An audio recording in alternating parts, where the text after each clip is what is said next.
इस टाइम जो हमारा सम एप्लीकेशन ऑफ ट्रिगोनोमेट्री था वो तो हमारा हो गया। अब कुछ इंपॉर्टेंट क्वेश्चन है जो कि फोर मार्क्स के एग्जाम में आ सकते हैं, उनके मैं अलग अलग क्वेश्चंस को बताऊंगा। तो ये इस टाइप का एक क्वेश्चन है जो कि क्लाउड वाले क्वेश्चन से बच्चे बहुत ज़्यादा डरते हैं, यार क्या है चक्कर। तो इस क्वेश्चन को बताने से पहले एक बेसिक चीज़ आपको बता दें जो आपका हल्का सा फिजिक्स का कंसेप्ट है, क्योंकि इसमें रिफ्लेक्शन वाली बात आई है भाई। तो एक चीज़ देख लो, ना भी आती तो भी, अगर यार ये मान लीजिए पानी है, ठीक है जी, और ये सरफेस है, लेक है, मान लो ये लेक का सरफेस है या समुद्र कुछ भी, अगर कोई चीज यहां से 10 मीटर ऊपर है तो आपको वो पानी के अंदर भी 10 मीटर ही नीचे रियलाइज होगी, अगर इसमें इम्प्योरिटी वगैरह ज्यादा नहीं है तो, मतलब नॉर्मल है पानी, ठीक है ना। तो ये माइंड में लेकर चलना, ज्यादा फेस पे हम नहीं जाएंगे कि इसमें इम्प्योरिटी मिला दी या इसका म्यू चेंज कर दिया, वो सब अलग बात है, ठीक है। फिलहाल हम ये लेकर चलेंगे जितना उसके ऊपर होता है उतना ही नीचे होता है। ये कंसेप्ट अगर आपको आ गया तो इस टाइप के 4-5 टाइप इसी लैंग्वेज में हर बुक में, RD शर्मा में, RS अग्रवाल में, KC सना में इस टाइप के क्वेश्चन मिल जाते हैं। अब मैं पढ़ता हूँ क्वेश्चन को, एक तरफ से प्यार से समझेंगे। अरे यार चलिए, if the angle of elevation of a cloud from a point h meter above a lake, यहीं तक पहले मैं पढ़ता हूं, क्या नहीं क्लाउड है, the angle of elevation of a cloud। अब देखो क्लाउड का एंगल ऑफ एलिवेशन है, मतलब क्लाउड ऊपर होगा, एंगल ऑफ एलिवेशन नीचे से होगा, पक्की बात है, ठीक है। फ्रॉम अ पॉइंट, एक पॉइंट से h metre above a lake, जो वो पॉइंट है वो लेक से h मीटर की हाइट पर है, समझ आया। तो सबसे पहले तो मैं आपको सुंदर सा एक लेक बनाने की कोशिश करूंगा। ये लेक है, ठीक है जी, आप केवल फील करेंगे ये सब चीजें, क्योंकि इसका डायग्राम ही डायग्राम है, इसमें और ज्यादा कैलकुलेशन ज्यादा ऐसी नहीं है, डायग्राम है, केवल उसको आप लोग समझेंगे अच्छे से। थोड़ा टाइम लगेगा क्योंकि थोड़ा इसमें कोई हंस तो नहीं रहा है, हाँ गुड, क्योंकि आर्ट पे नहीं जाएंगे हम लोग। चलिए, ये हमारी लेक हो गई है, ठीक है।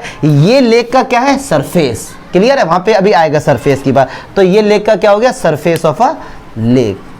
इंक कौन बेटा पी गया इसकी सारी, गुड। ये क्या हमारी surface of a lake, clear है मनीष बेटा, मनीष सरफेस है ये। अच्छा, अब एक पॉइंट है जो लेक से h मीटर की हाइट पर है, तो मैंने कहा ये रहा, यहां से एक पॉइंट होगा वो h मीटर की हाइट पर है, ये AB, क्लियर है। जहां डाउट हो स्टॉप कर देना मुझे, क्योंकि बहुत अच्छा क्वेश्चन है ये हाइट कितनी है, h मीटर। अब यहां से एंगल ऑफ एलिवेशन है क्लाउड का, कितना है, अल्फा। अब क्लाउड है, अब क्लाउड को एक पॉइंट कंसीडर हम लोग करेंगे। अब ये नहीं आप इतना बड़ा क्लाउड बना दोगे, ठीक है। तो ये मान लीजिए ये हमारा क्लाउड है, ये C पॉइंट हमारा क्या है, क्लाउड है, चमका। अभी तक केवल मैंने यहां तक किया है क्वेश्चन, क्या था कि यार the angle of elevation of a cloud from a point, ये एक पॉइंट है, लेकिन वो पॉइंट लेक से कितनी ऊंचाई पर है, h, तो वहां पे एंगल ऑफ एलिवेशन कितना, अल्फा है। तो एंगल ऑफ एलिवेशन ऐसे तो बनेगा नहीं, तो एंगल ऑफ एलिवेशन कुछ इस तरीके से बनेगा, अल्फा, चमका, क्लियर है, ठीक है जी। आगे बढ़ते हैं। And the angle of depression of its reflection in the lake is beta, यहीं पर खेल है सारा।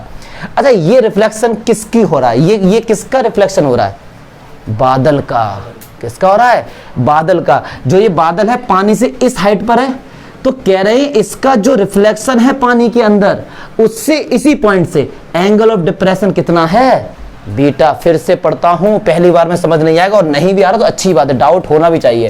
कह रहे हैं and the angle of depression of its reflection. अब जो इट्स आया, थोड़ी इंग्लिश बहुत आनी चाहिए आपको। इट्स किसके लिए यूज हुआ है, ये हमारे बादल, कहाँ के बादल के लिए यूज है। क्यों, कैसे सर आपने पहचाना, देखिए पहले तो अंडरस्टैंड है कि या तो इस पॉइंट का रिफ्लेक्शन हो सकता है, सही बात है, या तो इस पॉइंट का रिफ्लेक्शन हो सकता है या इस बादल का रिफ्लेक्शन हो सकता है। अब इस पॉइंट का, इसके रिफ्लेक्शन से एंगल ऑफ डिप्रेशन बन ही नहीं सकता, क्योंकि वो तो एंगल कितना रहेगा, 180 रहेगा, एकदम नीचे रहेगा, ठीक है। तो किसका रिफ्लेक्शन होगा, क्लाउड का ही होगा ना।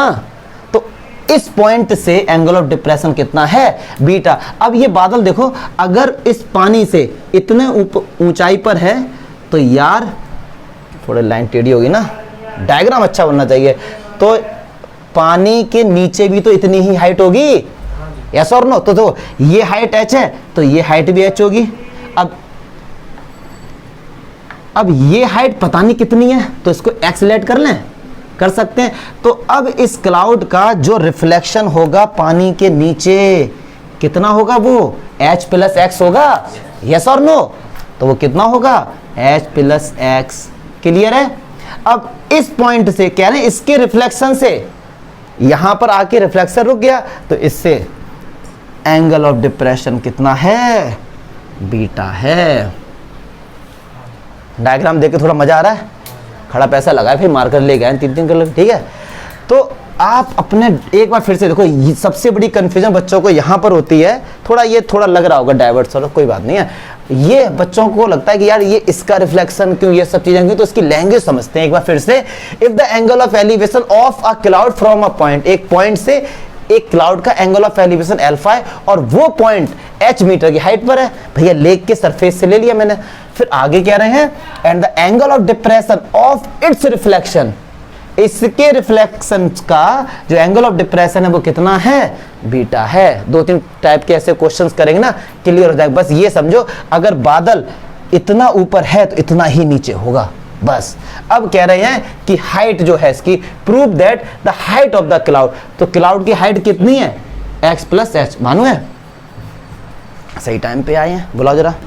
तो हमको यार फाइंड करना है क्लाउड की हाइट, तो भैया क्लाउड की हाइट कितनी? x प्लस एच, यही तो फाइंड करना। अब एक बात देखो जरा, हमको जो प्रूव करना उसमें h पहले से ही है, तो कहने का मतलब क्या केवल x फाइंड कर लें बस?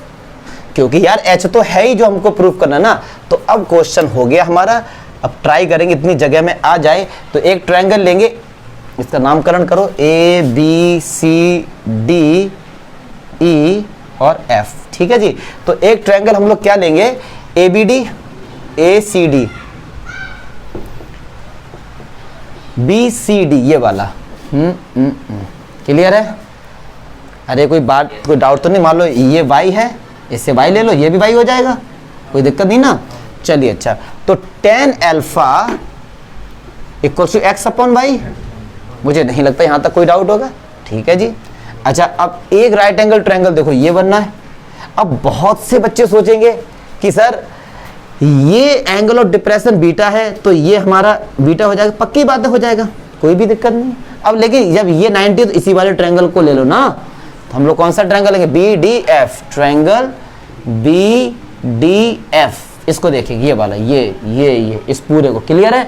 तो tan बीटा tan के सब P अपॉन B होता है, तो P कितना होता है? ये पूरा H और H प्लस एक्स, मतलब 2H प्लस एक्स। देखो H प्लस एक्स तो इतना था, H भी आ गया तो 2H प्लस एक्स हो गया, अपॉन B कितना है? Y। क्लियर है? अच्छा देखिए, यहां पर केवल जो हमको प्रूफ करना भाई उसमें H है, केवल हमारे पास X और Y है, तो X और Y को हटाना पड़ेगा ना कैसे करके। तो यहां से Y की वैल्यू निकालो, क्या आएगी? जब आप यहां से Y की वैल्यू निकालोगे तो आएगी x अपॉन tan अल्फा। मुझे नहीं लगता यहां तक कोई डाउट होगा। निकालो y की वैल्यू, y का क्रॉस मल्टीप्लाई tan अल्फा इस तरफ आ जाएगा, x अपॉन tan अल्फा, और y की जगह में ये वैल्यू पुट करेंगे। कैलकुलेशन है, थोड़ी बहुत देखते हैं। tan beta 2h plus x upon y कितना? x upon tan alpha. Clear है?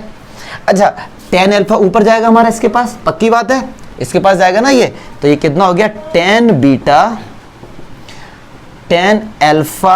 अच्छा, tan अल्फा का मल्टीप्लाई 2h के साथ होगा तो 2h tan अल्फा हो गया, और tan अल्फा का मल्टीप्लाई x के साथ होगा तो x tan अल्फा हो गया।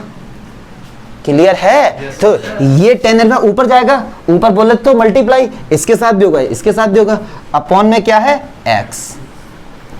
अब इस x का tan बीटा के साथ क्या होगा? मल्टीप्लाई, तो tan बीटा का x के साथ मल्टीप्लाई, तो ये हो गया 2h tan alpha plus x tan alpha.